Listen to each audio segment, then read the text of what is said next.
Toutes les informations utiles sont uniquement en description de la vidéo. Donc ici, c'est Gilead Pharmaceutique. N'oubliez pas, donc toujours aux alentours d'une quinzaine de fois les bénéfices. Quand on voit une accélération, les dernières années, elle avait l'habitude de se négocier une quinzaine de fois, moins de 15 fois les bénéfices, tout simplement parce qu'on avait un patent cliff. Il me semble qu'elle a trouvé des nouvelles formules ici, notamment pour tout ce qui concerne le VIH ou bien également, pour le VIH, je pense qu'elle avait un médicament qu'on devait prendre de manière journalière ici. Maintenant, il y en a un autre ici, enfin, soit il est déjà sur le marché, soit il va être bientôt sur le marché, où vous prenez juste une seule injection, soit annuellement ou bien chaque 6 mois.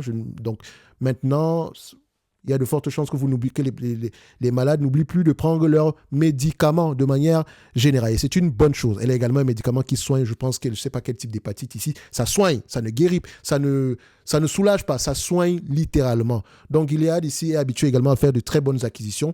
Et donc sur les dernières années ici, il me semble que monsieur le marché se posait la question de savoir qu'est-ce qu'elle va faire avec tout ce cash-là.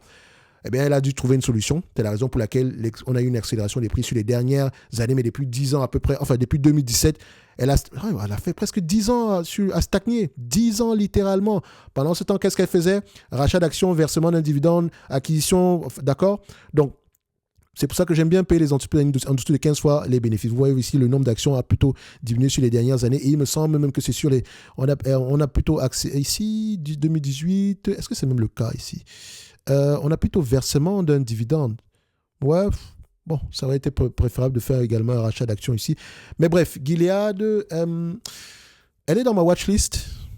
D'ailleurs, même à l'heure où je ferme cette vidéo, je me demande même pourquoi est-ce que je vais la laisser dans ma watchlist.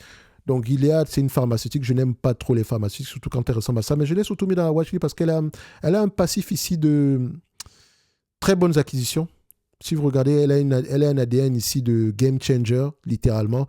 Et donc, j'aime bien, voilà, intellectuellement, ça peut être intéressant pour moi à suivre, mais maintenant, en termes d'investissement, il y a de fortes chances que je n'investis jamais sur une compagnie pharmaceutique de manière générale, mais là, vous n'êtes pas là pour suivre si je vais investir ou pas du tout. Peut-être que cette compagnie vous intéresse parce que vous pensez qu'elle est sous-évaluée. Pour moi, pour le moment, elle va être correctement évaluée ici. Je prends en considération les attentes de 2026. Ici, c'est un business qui a l'habitude d'être, voilà.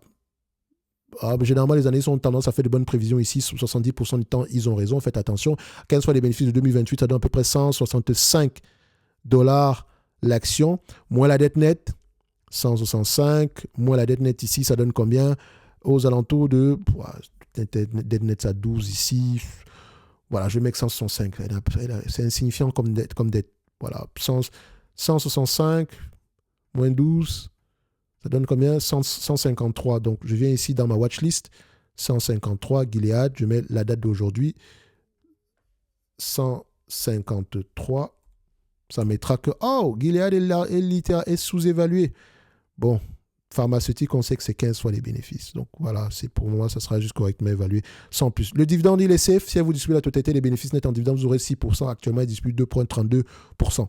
Tant qu'il y a des médicaments ici qui ont une durée de vie assez élevée, tant mieux. Mais quand on arrive ici à un patent cliff ou bien quand on doit renouveler ces médicaments, ça va être compliqué. Quand on doit avoir de nouveaux brevets ou bien de nouvelles autorisations, voilà, faites généralement attention. Bref, ceci n'est que mon avis, un conseil d'investissement.